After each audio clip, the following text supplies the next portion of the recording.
Today we'll be changing the battery on a LiftMaster MyQ L932M Keychain remote.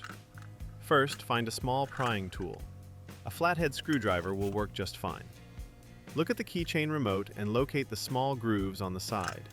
These grooves are where the two halves of the remote casing connect. Insert your prying tool into the groove, then gently twist it until you start hearing small clicks. Don't force it too hard. Just apply steady pressure so you don't damage the plastic clips. Continue prying around the whole remote until the two halves fully unclip.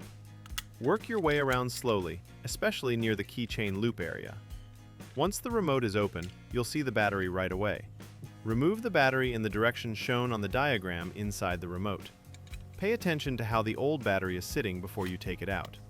If the battery is sitting snug, use your tool to lightly push it out of the battery compartment. Now install the replacement battery the same way the diagram shows. Make sure the positive side is facing up. This is important because the remote will not work if the battery is installed upside down. Put the two pieces of the remote back together and press them until they click shut. Make sure the edges are fully closed all the way around. Test your remote to make sure it works. Press the button and check that your garage door opener responds. And that's it.